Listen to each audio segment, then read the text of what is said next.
Yorana, bonjour à toutes et à tous, je suis content de vous retrouver, hein. Aujourd'hui, on va donc s'attaquer au Adaptatix. Alors, c'est un petit holster signé Swiss Arm, hein.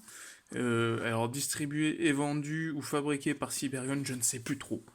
Ce petit adaptateur, vous pouvez le trouver en ce moment même aux alentours des 30 euros par exemple sur OPS Store. Là, c'est le Level 2.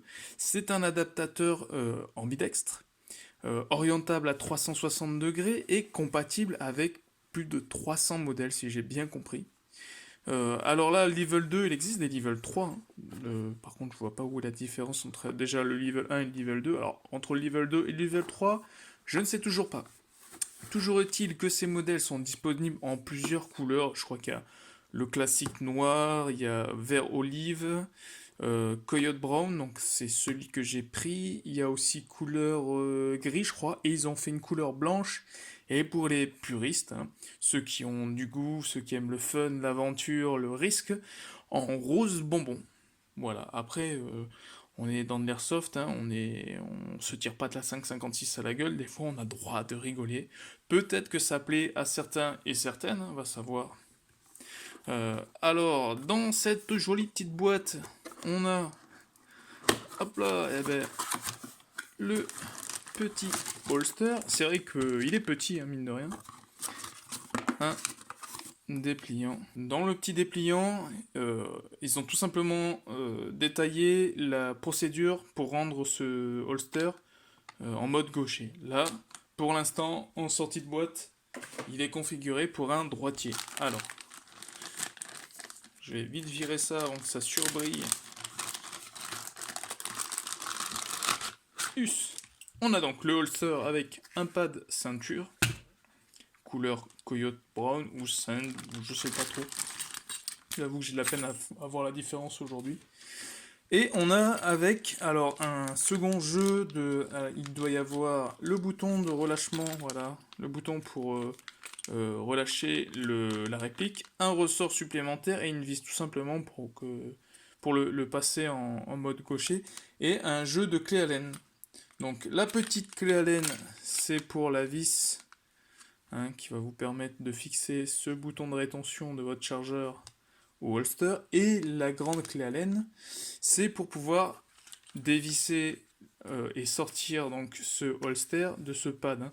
Bien sûr, ça reste compatible avec tout ce qui est donc plateforme de support de holster ou d'accessoires SciTac, Amomax, Swiss Arm, du coup. Il y a certains supports de holster IMI aussi qui sont tout à fait compatibles avec ce holster. Si vous souhaitez l'adapter sur des passants molly, donc que ce soit sur un ceinturon, une belt, ouais, une war belt, ou ils appellent ça des battle belt, exact, ouais. Ou sur que ce soit gilet Siras ou sur des plates Carrier, il vous faudra un petit adaptateur molly pour le passer dessus, mais c'est faisable. Alors, on va juste se faire un petit tour du propriétaire. Voilà.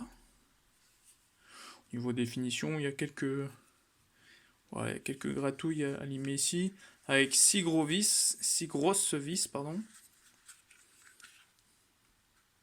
Orientable à 360, hein, il suffira juste de dévisser un petit peu et puis de rechoisir la position avant de resserrer les vis. Donc le fonctionnement est plutôt simple. En fait, vous avez deux demi-coques. Là, les demi-coques en plus sont parfaitement symétriques si vous enlevez le bouton de verrouillage du pontet, hein.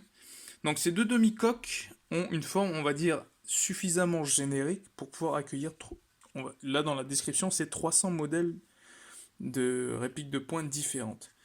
Le but du jeu, en fait, c'est de prendre la réplique avec laquelle vous voulez jouer, de l'insérer dans ce holster et de venir faire après les réglages avec les 6 vis présentes tout autour. Alors dans cette opération, il préconise d'abord de venir serrer celle-ci, qui vient en fait gérer le serrage au niveau de l'arcade de Pontet. Donc c'est celle qui va être le plus importante ici, on va dire, pour en tout cas pouvoir actionner ce bouton de déverrouillage et verrouillage du pontet. Et après, une fois que vous avez inséré votre réplique, alors dans le manuel, ils vous disent vraiment, mettez le holster dans ce sens-là, insérez votre réplique, serrez d'abord grossièrement celui-là, et après faites le réglage de ces deux-là, et au final les trois du dessus. Une fois que votre réplique est suffisamment maintenue, et que vous puissiez toujours l'enlever, hein, fignolez le réglage en ajustant avec un peu plus de serrage ou un peu moins, pour que ça soit facile pour vous de dégainer et de rengainer votre réplique, sans pour autant avoir d'incident, hein. Si vous serrez trop, lorsque vous allez venir la mettre en force, des fois, ce qui m'est arrivé, c'est que ça tirait la culasse de la réplique en arrière, et en fait, bah, vous avez armé votre réplique dans le holster. Et ça, heureusement qu'on est dans le domaine de l'airsoft, hein, parce que sinon ça peut faire très mal aux orteils. Voilà pour ce qui est du fonctionnement général. On va donc voir maintenant comment rendre cette réplique là en mode droitier, gaucher. Alors, pour passer ce holster en mode gaucher, ben déjà on va, avec la grosse clé Allen qui est fournie avec, hein, on va le dévisser du support de ceinture. Je vais mettre ça de côté. Vous allez devoir en gros conserver ce ressort, voilà, et il doit y avoir, avec cette vis, il doit y avoir un écrou en fait, alors on le verra pas, j'arriverai pas à vous le montrer, mais grosso modo, dans le petit sachet qui était avec, vous avez, vous avez un écrou,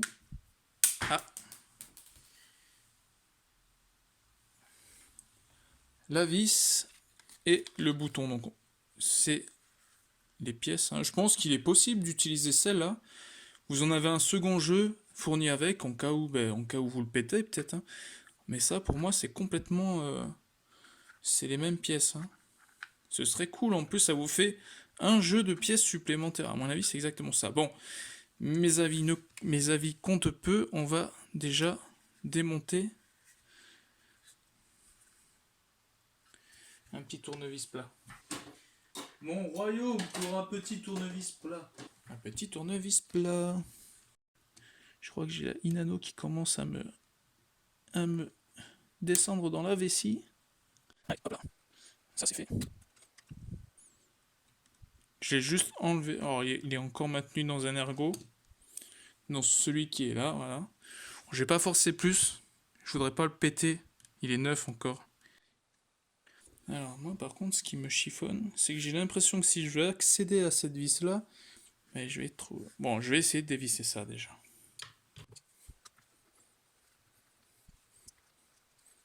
Suffisamment, là, je devrais l'avoir suffisamment dévissé. Oui. Non. Jacques a dit non.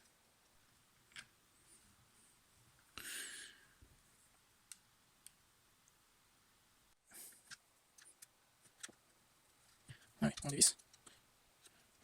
Ça va être un tutoriel long sur le dévissage, je le sens.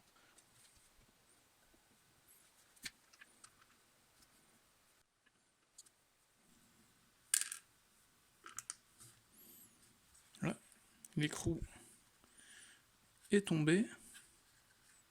Ah non, ça c'est... Ouais, l'écrou est tombé. Est-ce qu'il va venir tout seul lui maintenant? Non, hein. Il tombe mais il veut pas sortir. J'aimerais bien gagner du temps. Non, tu veux pas. Petit coquin.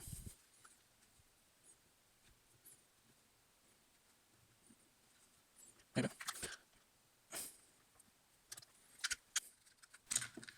Yes. Allez, pour le coup, je vais réutiliser le même, hein. Je vais peut-être juste remettre ça avant. Qui est la vis qui me sert à régler la tension au niveau de la pièce qu'on installe. Voilà. Allez. Le boulon va venir s'installer dans la fente. Alors, il va falloir viser proprement, hein. C'est pas mon fort. Alors, désolé si à la caméra ça paraît dégueulasse. Je peux vous assurer que ce n'est pas facile. Oh bah, je disais que c'était pas facile. Il est tombé pile dedans. Voilà. Il s'est mis en place tout seul comme un grand. Moi, je suis content. Je suis content. Alors, c'est là que quand je le monte, je le remonte en mode droitier. Ce serait pas magnifique ça? C'est toute l'histoire de ma vie, monsieur, dame. Je suis sûr que, enfin, je touche du bois un jour. On dit, monsieur, on va vous amputer la jambe pour une raison X, Y. Je suis sûr que j'ai assez de cul pour que le chirurgien réveille non plus de la bonne. Allez. Ça y est, je suis dans le filetage. Et voilà. En plus, j'ai conservé en fait les pièces qui étaient fournies en plus en pièces de rechange. Je peux même remettre le pad, hein, mais bon, c'est juste pour vous montrer que c'est vraiment ambidextre. Et que même si, comme moi, vous avez reçu à la naissance deux mains gauches, alors je disais deux mains gauches, putain, le petit boulon il est tombé pile poil dedans et lui il veut m'emmerder maintenant. Je deviens violent. Et voilà. Maintenant, vous pouvez l'utiliser pour un tireur gaucher. C'est bien ça. Bon, en vrai, quand on n'est pas une bille comme moi, ça passe tranquille. Sinon, bon, ben, prenez votre temps. Alors, pour ce qui est des accessoires compatibles, hein, comme il est indiqué dans la documentation présente et sur le site hein, d'Opestore sur la page produit, donc la plupart des plateformes, on va dire, de cuisse ou les supports de holster de type Amomax, Saitac, Swiss Arm, comme je vous l'ai dit, il y en a certains, c'est des Primal Gear, euh, il y avait aussi IMI Défense, seront compatibles. Le truc, tout ce qu'il faut regarder en fait, si vous n'êtes pas sûr de votre choix, sur la photo au moins, c'est regarder qu'il y ait bien cette espèce de profil hein, pour la fixation de votre holster sur son support. Le diamètre est de 3 cm et il y a exactement voilà, ce profil d'engrenage pardon, sur la périphérie, sur le périmètre de ce cercle. Au pire, envoyez donc votre question hein, au staff du site sur lequel vous achetez. Si vous avez possibilité, bien sûr, d'aller dans une boutique physique pour essayer et leur demander, c'est encore mieux. Hein. N'oubliez pas, les boutiques physiques ont besoin aussi hein, de nous pour survivre. Donc, en tout cas, moi j'ai un petit échantillon d'accessoires hein, qui sont compatibles avec ce modèle. Certains, vous les connaissez déjà, je vous les ai présentés dans différentes vidéos, mais je vais quand même vous les rappeler ici. Alors, un des plus connus, en tout cas, c'est la fameuse plateforme de cuisse. Donc celle-là, ça tombe bien, c'est une Swiss Arm aussi, hein, et comme je vous disais, on a ce profil hein, qui vient vraiment avec. Donc là, le but du jeu, c'est de venir les faire matcher tous les deux, et puis vous avez en plus cette possibilité de choisir l'orientation que vous voulez, et après vous serrez comme ça, au moins lorsque vous l'avez au niveau là, de la cuisse en l'occurrence, suivant l'orientation que vous l'avez mis, vous avez un dégainage ou un rengainage plus aisé, plus rapide donc. Là sur ces plateformes en plus vous avez la possibilité hein, de le positionner à 3 emplacements différents. Notez qu'il est également possible de mettre ce holster ici ou là et de mettre un porte-chargeur double, hein, le style Amomax. Voilà, c'est possible de combiner ça dessus. Également compatible, pareil, c'est un produit que je vous ai présenté. Un support de holster type low profile. Donc c'est pareil, c'est Amomax, donc compatible. Comme je vous disais, il n'y a plus qu'à faire coïncider les deux. Hein. Et ça s'adapte parfaitement sur ce type de produit, sur ce type de plateforme. Je vais en profiter pour démonter ça, parce que, hop là, je voudrais vous montrer plus précisément comment ça s'intègre bien. Ah, la petite vis. Donc, ça, c'est aussi compatible. Dans le style de support pour holster low profile, il y a aussi le modèle DMI. Je ne vous l'avais pas présenté, j'ai pas fait de vidéo dessus parce que après celle sur le low profile de chez Amomax, je me suis dit ça va être un peu redondant. J'avais un peu la flemme de le faire, mais grosso modo c'est le même principe. Hein. Donc vous venez placer votre holster, là vous avez 3 niveaux. Hein. avec l'orientation souhaitée. Le crantage fait que la position tient plus ou moins bien. Après, avec serrage, ça tient bien. Donc voilà, vous avez trois positions. Comme on va dire que il offre moins de réglages que la version d'Amomax, hein, parce que sur l'étalonnage des positions, celui-ci a 3 crans bien différents. Mais il offre, par contre, ce modèle offre un petit peu moins de réglages au niveau du port à la ceinture. Voilà, parce que là, en gros, vous venez mettre une ceinture ici, mais si la ceinture est fine, ça peut se balader de haut en bas. Et si, au contraire, la ceinture est trop grande, bah, vous ne la passez pas du tout, hein. Et enfin, si vous voulez le placer, placer ce holster sur un gilet tactique avec des passants mollys ou sur une ceinture avec passants mollys, il vous faudra obligatoirement ce type d'accessoires. Donc ce sont des adaptateurs pour plateforme molle. Donc ça, c'est de chez Nuprol, mais il en existe aussi de chez Amomax, de chez IMI, c'est à peu près 10 balles. Alors faites attention quand vous l'insérez, c'est assez compliqué, il vous faut bien viser, il vous faudra bien pincer, pardon, les espèces de double crochets là, l'insérer dans un des passants mollys, dans une des colonnes, tout en checkant à ce que les deux crochets sur le dessus là, eux viennent bien, pareil, se clipser sur les passants mollys sur les lignes du dessus. Alors par contre, si vous avez un nombre de colonnes impair sur votre gilet, c'est bien, vous allez pouvoir le positionner pile au milieu. Si c'est pair, vous allez devoir vous dire que vous allez devoir le mettre ou un petit peu plus à gauche ou un petit peu plus à droite, hein, sur votre plateforme. Après, d'un côté, c'est mieux parce que si vous le mettez par exemple sur votre porte-plaque, il va être, on va dire, positionné au niveau de votre poitrine. Si vous le mettez au milieu, la poignée pistolet de votre réplique peut vous gêner au niveau, hein, si vous êtes droitier, donc au niveau de votre épaule droite pour venir dégainer, ou si vous avez une sangle par exemple, parce que vous avez une sangle pour votre réplique principale, elle peut venir vous gêner. Donc la plupart du temps, on la déporte un petit peu sur le côté, en l'occurrence gauche si vous êtes droitier ou droite si vous êtes gaucher, pour venir soulager un petit peu l'espace disponible sur votre gilet ou porte-plaque. Voilà, petit truc à savoir, mais qui arrange bien un petit peu l'organisation tout autour de ce gilet.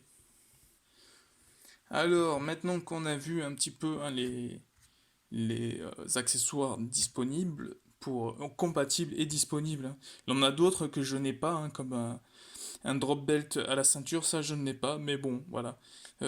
Maintenant qu'on a vu ça, regardons les fameuses compatibilités avec les modèles de réplique, enfin les modèles d'armes de poing, parce que vous pouvez l'utiliser, hein, pour de la défense, je sais pas si les forces de l'ordre ont ça, mais ils doivent avoir un équivalent.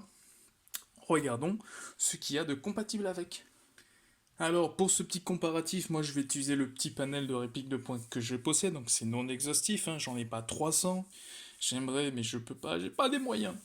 Je vais d'abord vous montrer comment on effectue les réglages suivant le tutoriel, hein, celui qui est présent dans le manuel de la boîte. Et après, je vous montrerai bêtement la compatibilité entre chaque réplique. Je vais pas m'amuser à chaque fois à faire les réglages. Ça va être long pour vous, ça va être chiant pour vous, ça va être chiant pour moi aussi.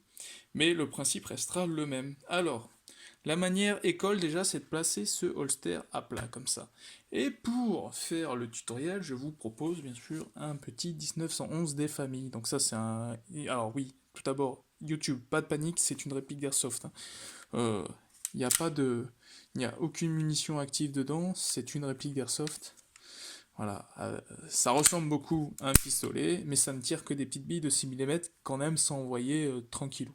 Alors, la première étape, c'est de la placer dans le holster à plat de cette manière. On peut regarder déjà qu'effectivement, ça rentre, hein. On effectue un serrage grossier, hein, de l'ensemble des vis. Alors je vais commencer par les 5 vis. Je vais laisser celle-là tranquille. On effectue un pré-serrage. Ah mais j'ai de la marge, hein. C'est large.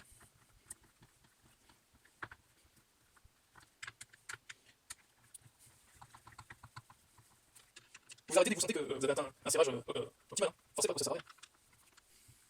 Voilà, j'ai fait déjà un pré-serrage, on va dire. Bon, ça flotte encore pas mal, hein, et pourtant le 1911, je trouve pas que c'est une réplique de nain, on va dire, quoi. Alors nain, c'est comme ça que j'appelle les mômes, moi. Personne de petit taille, vous allez tout à fait avoir des situations, hein. On va rester politiquement correct sur cette chaîne, j'ai pas encore envie de me prendre un strike de la part de YouTube. Donc plus de serrage pour cette chance. Et ben, j'en suis arrivé à trop de serrage, déjà je sais pas trop ce qu'il veut. Donc plus de serrage.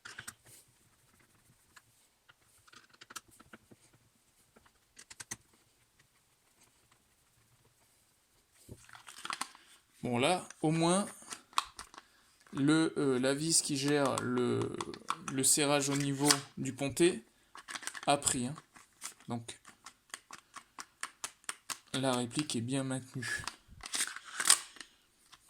Je pense qu'au niveau du serrage, j'ai peut-être atteint un peu les limites, hein. Les boudins, les boudins, ils ont pris cher, hein. Je vais peut-être en rajouter un tout petit peu ici.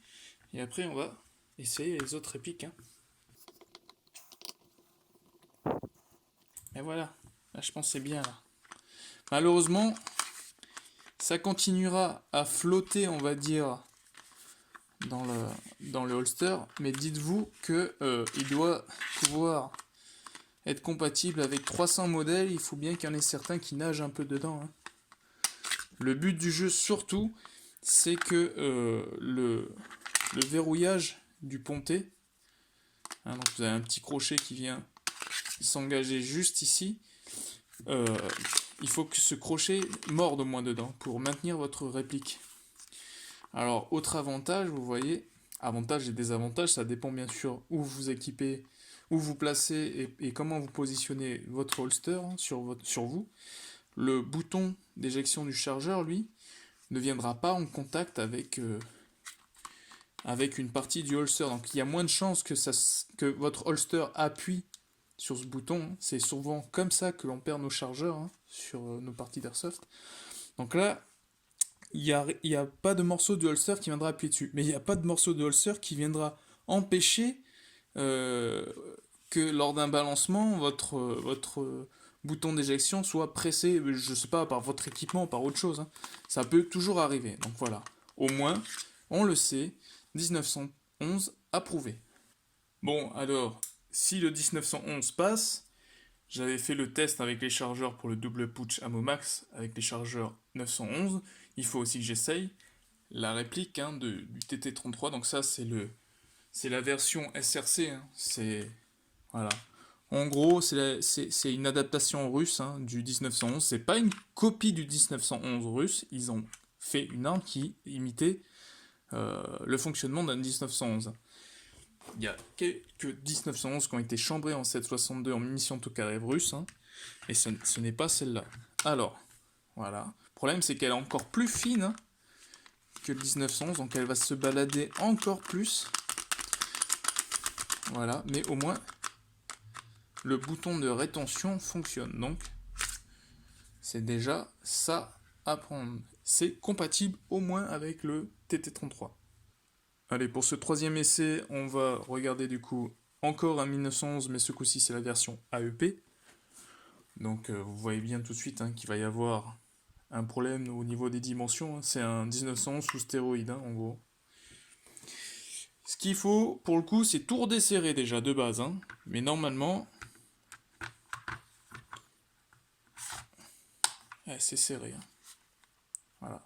Donc, il y a un petit peu de jeu de haut en bas. L'important, encore une fois, c'est que le pontet soit bien accroché, hein, par le système de verrouillage. Voilà. Hop là. Et ben voilà.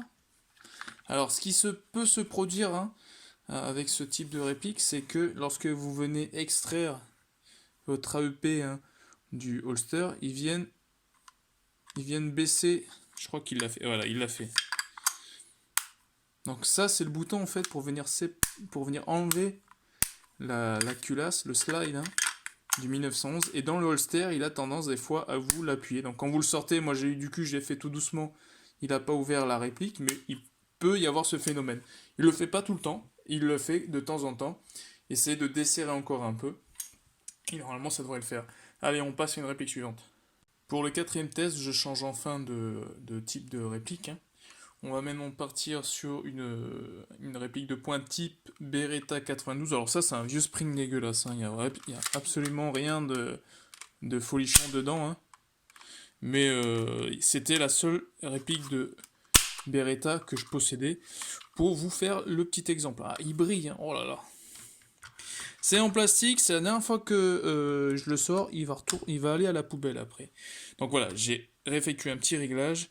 L'avantage par contre, on va dire avec la morphologie des Beretta, ben, c'est que voilà, ça bouge très peu dedans. Une fois que vous avez effectué votre réglage, la réplique est très bien maintenue.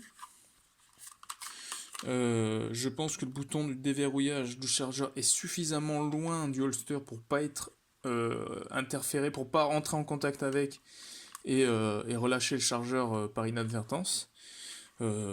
Suivant l'équipement, hein, le système de portage que vous utilisez avec ce holster, il n'y a sûrement pas grand chose qui viendra appuyer dessus. Cependant, faites attention si vous le mettez sur un plate carrier, ouais, là il y a peut-être moyen que ça appuie dessus. Mais enfin, pour le coup, là, c'est du tout bon. Honnêtement, la petite merde en plastique va aller à la poubelle, mais ça marche. Ils ont bien dit compatible avec plus de 300 modèles, hein. Euh,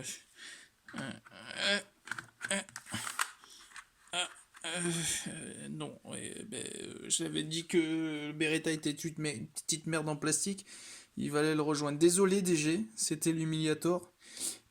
Seulement, petite info que j'avais oublié de dire, oui, si vous avez des répliques équipées d'un laser, d'une lampe ou d'une hache sous le canon, ça rentre pas.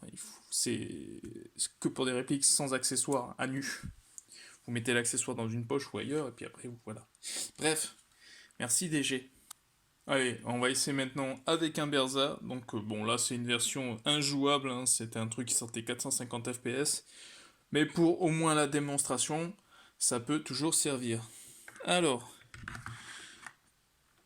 hop là, et oui, ça marche.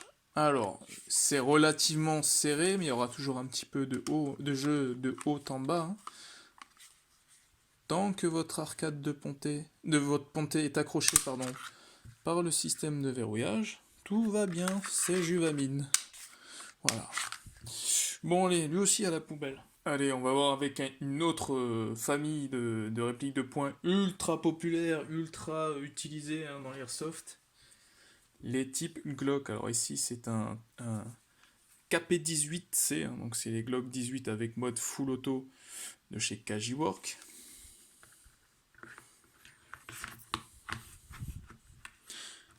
Ah, j'ai peut-être pas assez desserré, voilà. Il y a encore moyen de peaufiner le réglage, hein.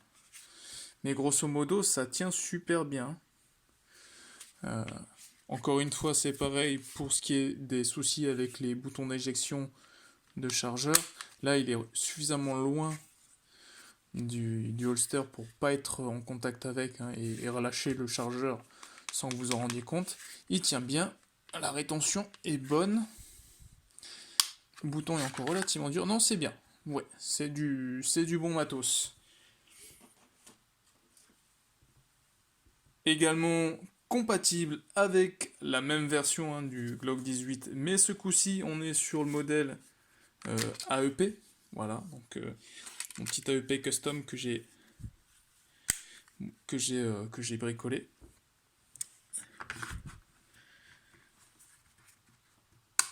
Donc là, j'ai laissé les réglages du GBB, hein, du KP18 pour voir au niveau des cotes si j'avais besoin de bosser un peu dessus ou pas, et au final, non, ça va.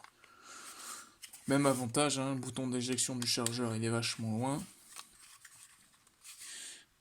Autre avantage comparé au 1911 AEP qu'on a vu plus tôt, là quand je l'enlève, il n'y a pas de glissière qui s'enlève, hein. Donc c'est un autre système de fixation, hein, pour la glissière sur ces modèles-là. Donc là, au moins, la réplique reste entière. Allez, regardons maintenant la compatibilité avec une réplique Keep 5.7. Alors ici, c'est un Marushin, c'est la deuxième version des Marushin ACO2, hein, donc distribuée par Cybergun, je crois, fabriquée par Marushin. Elle est exceptionnelle, hein. Bon, il y a un bloc hop-up propriétaire, mais sinon, c'est vraiment de la tuerie, ce truc. Avec des chargeurs qui ont une autonomie de 80 billes, là, honnêtement, c'est génial. Mais voilà, ça passe. Il y a zéro jeu, que ça soit latéral ou de haut en bas. Non, c'est très bien. La réplique n'a pas tendance en plus à s'armer lorsque vous la rangez dans ce holster. Ouais, j'ai eu peur de ne pas avoir pris au niveau du verrouillage, mais si, c'est bon. Non, c'est voilà, très très bonne réplique, sympa, très bonne performance, 280 FPS en sortie de boîte. Voilà, donc pour jouer en métropole, en France métropolitaine, c'est un régal. Et enfin, le meilleur pour la fin, le MK23. Bon, alors là, je vous le dis tout de suite, ça ne rentrera jamais. Même desserré à fond, ça ne rentre pas. Moi j'ai essayé personnellement, j'ai failli enlever en fait toutes les vis. Non, désolé. Bon, voilà. Si vous souhaitez trouver un holster pour votre MK23, tournez-vous plutôt vers les modèles de la gamme DTD, donc des modèles, pardon, DTD. Hein. Vous avez aussi l'Elax, je crois, qui fournit un des holsters. Alors, il n'y a pas encore, à ma connaissance, de holster ambidextre tel que celui proposé par Swissarm, mais vous avez des modèles droitiers comme gauchers disponibles. Hein. Chercher, ça coûte aller dans les 39 €, je crois. Et c'est tout simple à équiper et c'est tout à fait compatible avec les produits de la gamme Swissarm et Yamomax qui ont exactement le même profil de fixation. Déjà, c'est un truc bien. Voilà pour ce qui est de la compatibilité hein, entre toutes les répliques, j'ai plus rien sous la main. Voilà, j'ai plus de pétard sous la main. J'aurais bien essayé, j'aurais adoré vous montrer ça avec des FNX, avec des Aikapa ou autres. Peut-être même avec un petit peu plus de répliques typées russes. Hein, des Makarov, mais j'ai pas tout ça. Mais bon, voilà, peut-être que je compléterai cette vidéo au fur et à mesure du matos qui rentre. Alors, pour ce qui est des défauts et des avantages hein, de ce holster universel, on va dire, eh ben, en inconvénient, je n'en ai pas trouvé.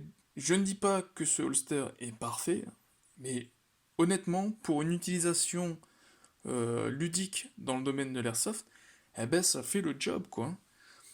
Ça mange beaucoup de répliques, alors j'ai pas toutes les répliques mais ça en mange beaucoup, c'est suffisamment solide pour durer dans le temps, pour info, ça c'est celui que j'utilisais avant, il a 3 ou 4 ans, et à part des griffures de son utilisation, il va très bien quoi. C'est d'une conception ambidextre, voilà, en fait, je crois que je commence déjà à faire les points positifs en essayant de trouver des points négatifs. Donc on va faire les points positifs. On est sur des produits de bonne qualité avec un excellent rapport qualité-prix. On est à moins de 30 €, 29,90. Pour des holsters qui sont du coup ambidextres avec une légère modification, qui sont compatibles avec un grand nombre de répliques, que ce soit GBB comme AEP, donc comme quoi c'est pas une question d'élitisme hein, au niveau du budget. En plus, il vous propose un large choix de couleurs. Donc, il y a un modèle rose hein, pour ceux qui aiment le rose, il en faut bien. Il y a à ça déjà un large choix d'accessoires compatibles avec pour pouvoir l'installer, hein, que ce soit le simple passant de ceinture, qui lui est complètement du coup ambidextre, hein, parce que vous pouvez le mettre à gauche, à droite. Il y a, comme je le disais, au niveau des accessoires, bien sûr, les plateformes de cuisse hein, qui vous permettent de le fixer également avec le petit double chargeur Amomax que j'ai présenté sur cette chaîne. Donc là, ça vous laisse le choix après à mettre un autre accessoire à la place. Hein. Mais au moins, vous avez déjà ce type d'accessoire qui, en plus, peut être porté à gauche comme à droite. On a également les low profile de chez Amomax que, pareil, j'ai présenté, mais sachez que c'est tout à fait compatible avec certaines plateformes de holster pour un port discret de chez iAmi. Je ne savais même pas en plus que c'était compatible. Ça s'intègre relativement bien également avec ces mêmes dispositifs hein, dans les slim belts, les battle belts, hein, donc des espèces de ceinturons tactiques avec des passants mollis. Il faut cependant, voilà, il faut vérifier qu'il y ait bien l'espace pour pouvoir les insérer dans votre battle belt, sinon vous le mettez à la ceinture en dessous, hein, sous votre battle belt, mais c'est tout à fait possible du coup de les intégrer dessus. Et comme c'est ambidextre, si vous êtes le genre de gars à jouer en akimbo, de personnes à jouer en akimbo, vous pouvez très bien vous mettre un de chaque côté et aller jouer en mode rusher, quoi, hein, peut-être même speed softer, que sais-je. Euh, Ah si, j'ai enfin trouvé un point négatif, putain, c'est en pensant à ça. Vous pouvez pas intégrer un bloc laser, lame, baïonnette sur votre réplique. Voilà, j'ai trouvé un point négatif. Donc j'ai parlé aussi de la compatibilité avec les adaptateurs pour vous les mettre sur euh, une plateforme Molly. Donc que ça soit sur les plateformes de cuisse qui n'ont pas ce système-là, euh, comme celle de chez Swissarm, hein. Donc il y a des plateformes de cuisse avec que des passants Molly dessus, ça passera dessus. Ça passera sur les systèmes de Battle Belt, sur les ceintures Molly. Et bien sûr, ça passera nickel sur tout ce qui est JPC, SIRAS, gilet tactique. L'essentiel, c'est qu'il y ait suffisamment de passants Molly et que vous organisez ça après à votre convenance pour pouvoir dégainer, rengainer sans être gêné par votre sangle pour votre réplique principale, bien sûr. Mais après, libre à vous, hein.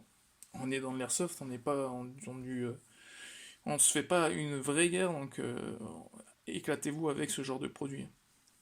En synthèse, du coup, on est là quand même sur, ben, je pense, bah ça c'est mon avis personnel, c'est un des meilleurs holsters pour réplique, hein, encore aujourd'hui sur le marché. J'ai pas regardé pour d'autres marques, j'ai pas essayé non plus parce que bon, une fois que j'ai trouvé le truc qui me va bien, j'ai tendance à à bloquer les recherches. Mais non, voilà, très bon produit avec un prix tout à fait abordable, des performances, si on peut dire performance, mais ça fait vraiment le job que vous allez lui demander. Voilà, je vais maintenant arrêter hein, cette vidéo.